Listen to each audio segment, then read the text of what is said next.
আসসালামু আলাইকুম। বাংলার রাঁধুনি রান্নাঘরে সবাইকে স্বাগতম। আবার চলে এলাম আপনাদের মাঝে। আজ নিয়ে এসেছি বাংলাদেশের খুব পরিচিত এবং ঐতিহ্যবাহী একটি পিঠা, মুগ পাকন পিঠা।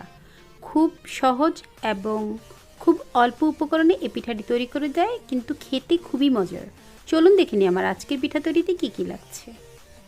আমি এখানে 1 কাপ পরিমাণ মুগ ডাল নিয়ে নিয়েছি এবং একটি ফ্রাই প্যানে এটিকে হালকা করে ভেজে নিচ্ছি। একদম লাল করে ভাজবো না, যখন এটি থেকে একটি স্মেল বের হবে ঠিক তখনই আপনি এটিকে বন্ধ করে দেবেন এবং পরবর্তীতে এটি ভালো করে ধুয়ে নিব। বেশ কয়েকবার এটিকে ধুয়ে ঠান্ডা পানি দিয়ে ধুয়ে নিব, তারপর এটিকে সিদ্ধ করে নেব। চলে এলাম চুলায়। আমার ডালটি ভালো করে ধুয়ে পানি ঝরিয়ে আমি এখন সিদ্ধ করে নিব। 1 কাপ ডালকে ঠিক 2 কাপ পরিমাণ পানি দিয়ে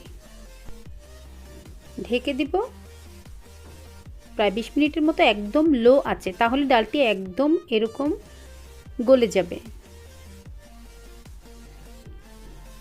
আর এই মাপে করলে আপনি অবশ্যই পারফেক্ট একটি ডো তৈরি করতে। দিয়ে দিলাম পরিমাণ মতো লবণ এবং কালার সুন্দর করার জন্য সামান্য পরিমাণ হলুদ দিয়ে এটিকে ভালো করে মিশিয়ে নিলাম। এখন অ্যাড করে দিব 2 কাপ পরিমাণ চালের গুঁড়া।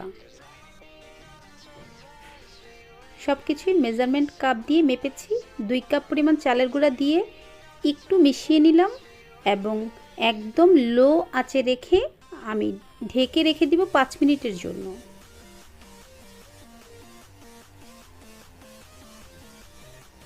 ঢেকে দিলাম 5 মিনিটের জন্য। এদিকে আমি গুড়ের শিরাটি তৈরি করে নিব। এখানে 2 কাপ পরিমাণ খেজুরের গুড় আছে এবং 1 কাপ পরিমাণ পানি দিয়ে দিলাম। খুব বেশি ঘন কিংবা পাতলা করার দরকার নেই। যখনই গুড়টা গলে ফুটতে শুরু করবে তখনই এটিকে আমি নামিয়ে নিব। অ্যাড করে দিলাম 3-4টি এলাচি। দেখুন আমি 5 মিনিট পর ফিরে এলাম। এটিকে ভালো করে মিশিয়ে নিব। মুগ ডাল এবং চালের গুঁড়াটিকে আবার বন্ধ চুলার উপর রেখে 10 মিনিটের জন্য রেখে দিলাম। ঠিক শিরাটি এই পর্যায়ে আসলে আমি নামিয়ে নেব। আমার কাইটা একদম পারফেক্ট হয়েছে। এখানে আমি 1 টেবিল চামচ পরিমাণ ঘি অ্যাড করে দিলাম সুন্দর একটি ফ্লেভারের জন্য। হালকা গরম থাকতে এটিকে মেখে নিতে হবে। সাথে আরও অ্যাড করে দিলাম একটি ডিম। চাইলে আপনি ডিমটি স্কিপ করতে পারেন। এখনও সামান্য গরম আছে এবং এই গরম অবস্থায় আমি এটিকে ভালো করে মেখে নিব। আপনার হাতে সহ্য হয় সে পর্যায়ে মেখে নেবেন। খুব সহজ এবং সবচেয়ে মজার একটি পিঠা। আপনি বেশ কিছুদিন রেখে এই পিঠাটি খেতে পারেন।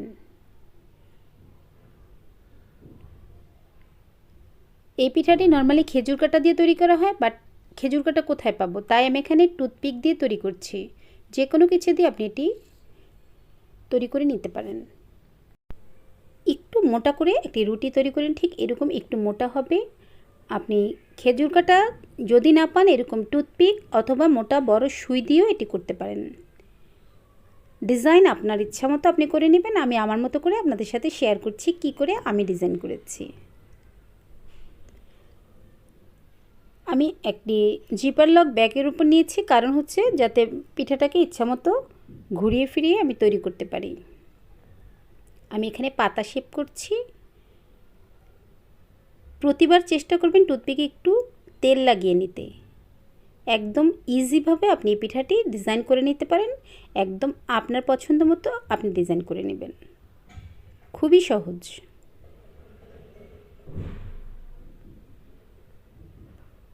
আমি চারদিক থেকে ঠিক এভাবে টুথপিক দিয়ে একটু ডিজাইন করে দিলাম। একদম রেডি আমার পিঠা। দেখুন হয়ে গিয়েছে মুগ পাকন পিঠা। একটি একটি পিঠা করে এভাবে ভেজে নিব। আমি পর্যাপ্ত পরিমাণ তেল চুলায় গরম হওয়া পর্যন্ত অপেক্ষা করেছি। এখন গরম হয়ে গিয়েছে, দিয়ে দিচ্ছি পিঠাগুলো। মিডিয়াম লো আঁচে রেখে পিঠাগুলো ভেজে নেবেন। এক পিঠ যখন গোল্ডেন ব্রাউন হয়ে আসবে তখন অন্য পিঠটিও ভেজে নেবেন। আর সবচেয়ে ইম্পর্টেন্ট কথা হচ্ছে আপনি শিরাটিকে অবশ্যই ঠান্ডা করে নেবেন। গরম শিরায় দিতে গেলে পিঠাগুলি ভেঙে যাবে। পিঠাগুলো চুলা থেকে নামিয়ে এরকম ঠান্ডা শিরায় করে আমি এভাবে উঠিয়ে নিলাম।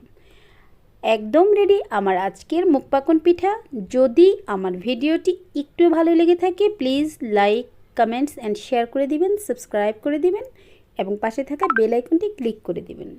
সবাই ভালো থাকবেন। ধন্যবাদ।